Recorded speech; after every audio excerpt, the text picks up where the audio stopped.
You'll hear some things repeated.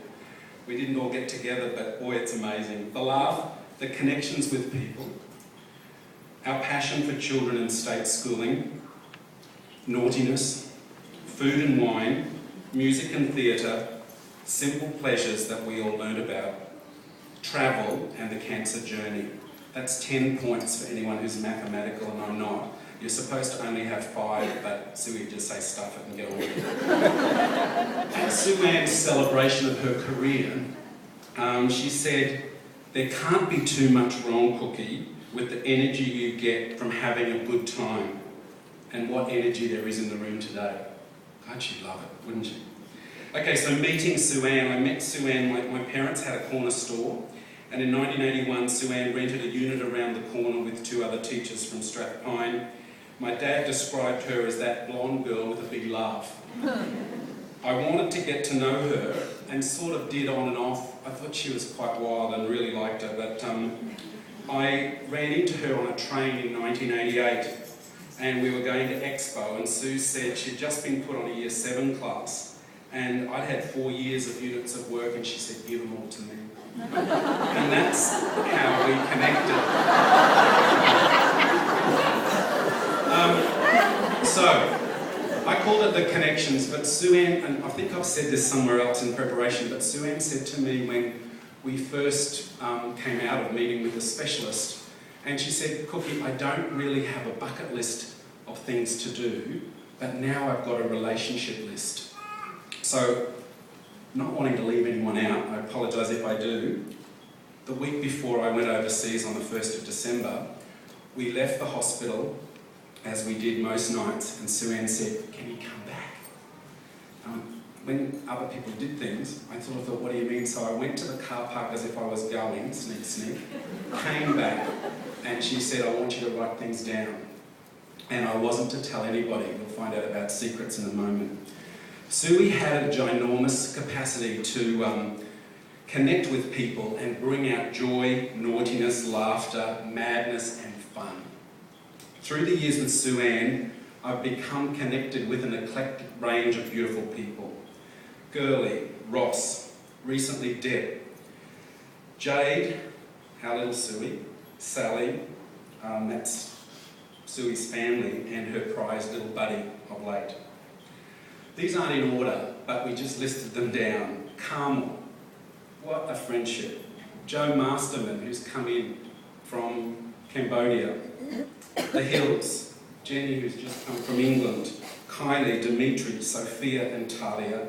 And in their absence, Suey's beautiful goddaughters Ashley and Casey. If you want to look for a place to stay in London, she does a good job of hosting.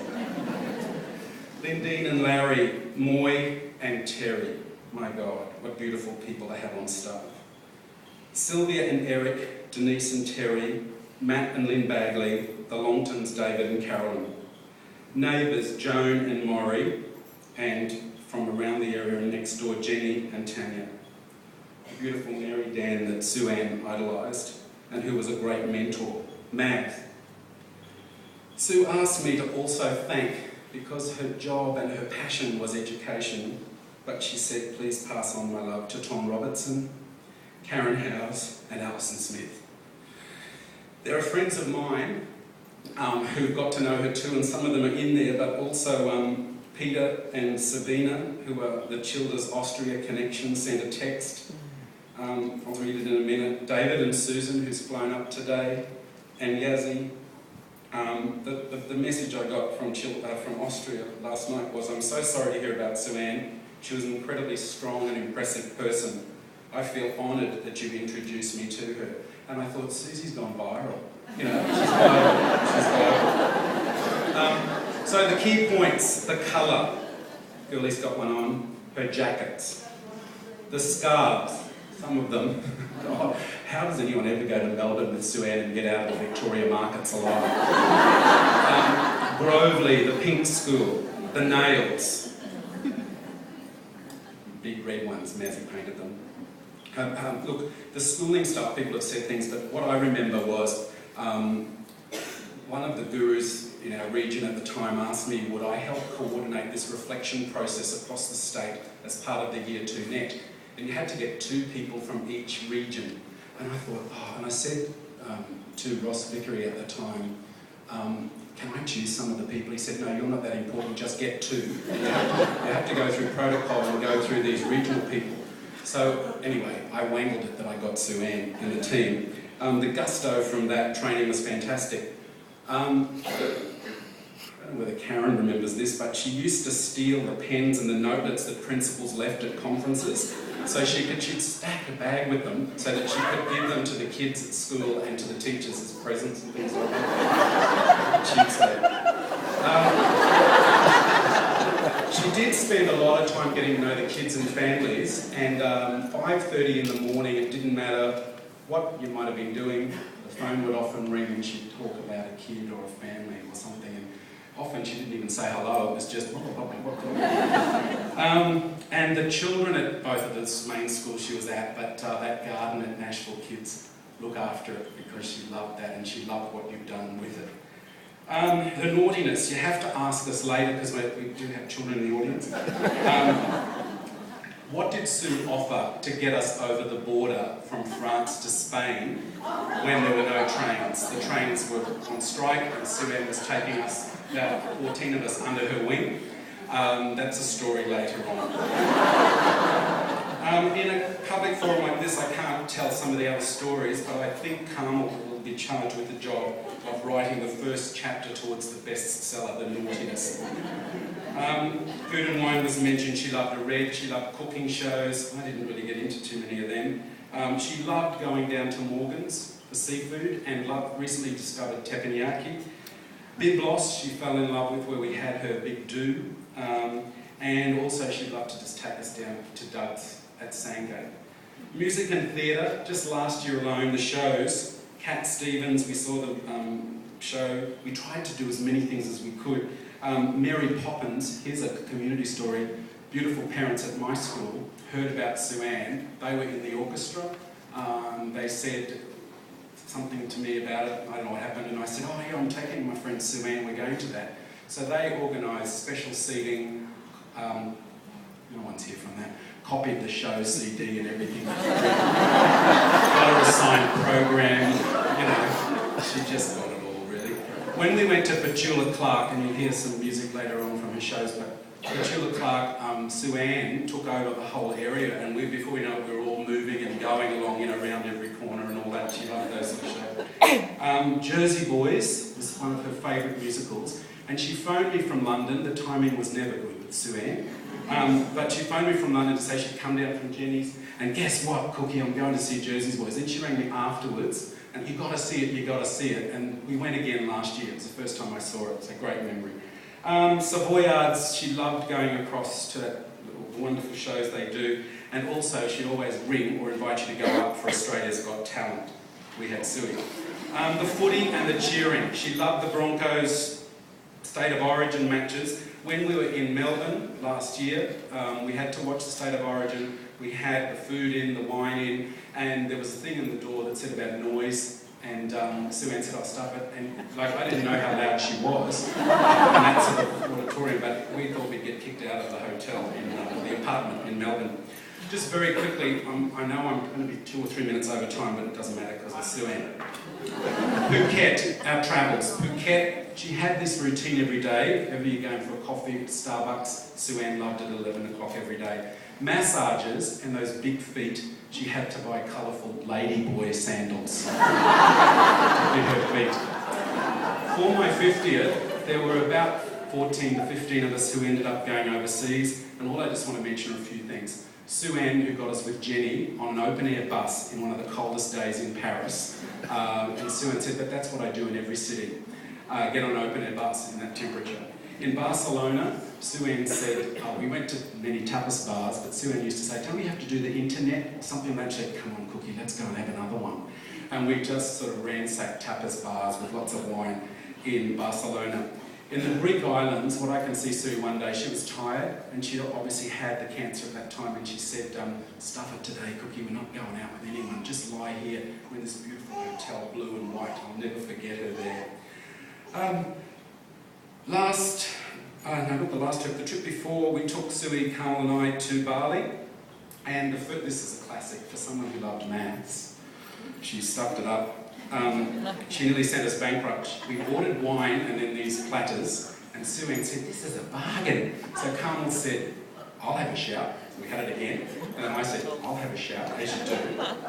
Just one drink, Carmel, remember? And when we got the bill the first night, they came with the bill, it was equivalent of $900 Australian.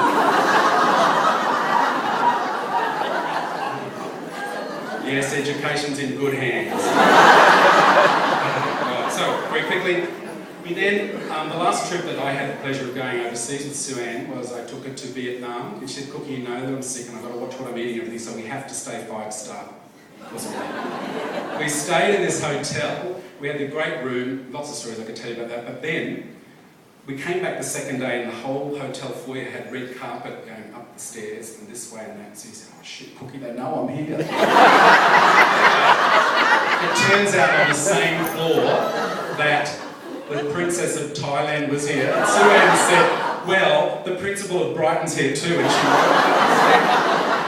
amazing. Okay, listen, the cancer journey very quickly. It's all about people with Sue-Anne. Dr. Carmel, long story goes back that I knew her in university days. We met Jim Nicklin, we met Dr. Grimes, and thank you for the work that they did with them. Her trust and her request to sort of stand by her on the journey was really deeply honoured. And also I shared a secret, because the first appointment, Sue and I went up. We're not telling anyone, Cookie, yet, we've got to find out. We go in, I said, "You want me to come in with you?" Of course, go in. The doctor tried to speak to Sue-Anne, and Sue-Anne looked ahead, and she said, "Get that notebook out, Cookie." And I had to take notes. And then, "So you're telling me I've got cancer, And she said, "Righto, Cookie, we're going to keep this a secret. This is what we're going to do." We went downstairs and had coffee, and I entrusted her secret till she was ready to share. After the first operation, she's in hospital. She comes out in intensive care. And there was a nurse, a male nurse, and Suey said, "He's quite cute, Cookie." And she said to this guy, she kept saying, "I'm a cougar, I'm a cougar." And then she liked these little ice cubes. And there's lots of pictures here that when you're doing things, you'll remember her. But come on, Cookie, give me another one, give me another one. Joan coming across and dressing her wounds. The next thing that I recall, there's so many things, but on her deck after 6 weeks she spent in hospital, we got home and it stormed the next morning. And she said, "I want to go out." And we went out on her deck and put her out and wrapped her up on the deck.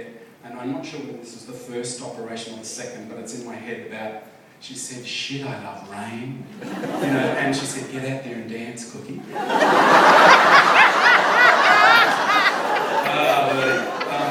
The book that Mazzy gave her, The Daily Angels reading, the nails. She wanted her nails done in hospital, and we thought, I said to Carmel, we nearly killed her earlier, because this woman I got to come up, found her on the net, got her to come up and do her nails, and she was sick, and she nearly asphyxiated the whole room. The other thing was Suey loved food. And she said, most Saturdays, we had directions and we had time, and we'd go off, Carmel and I, or Moy, Terry, we'd go off and Mazzy too, and get soups and things. She loved soups, but she also wanted every Saturday a Vietnamese lunch, spring rolls and barbecue quail. So help yourself to that, she loved that. I always remember having to close the curtains in her room, not that way, Cookie, you idiot, that way. Moy failed putting on pressure socks. Moy brought up lovely bananas and threw them in the bin and was told to get them out quickly. Carmel put the walker the wrong way, and then I dropped a soup one time in the car park and Sue was devastated. She had to have her soup. Carmel said, "You've got beautiful skin." And Sue said, "Yeah, it's just that I've got cancer." And what I put here was how Sue was always upbeat and positive. She got put in a room with 4 other people one night, and she hated it. And then she discovered that the woman's name, she said, "This woman, Mona, has moaned all night." And the woman's name was Mona, and Sue-Anne said, "You're going to kill her. You're going to kill her." Very lastly, her face when Ross organised to bring up Buddy to the hospital, I will never ever forget that, and I have the photos. Just summing up, things that I've learned, the simple pleasures in life. that Sue-Anne gave to me and to everybody is her laugh. Laughter, great gift. When she had her lungs done, she said, Cookie again, I won't say that too much, sorry kids. She said, breathing. She said, Cookie, I have such an appreciation now for breathing. Would you ever think that? You know, amazing. The rain on her deck and dancing in the rain, do it the next time it rains. Touch and massage, she really loved those massages, Terry, you know, she loved it. When I came back from overseas the week before last, they gave us great time with Sue-Anne, and she just wanted to touch my face, and then she did this and she went, oh, big nose.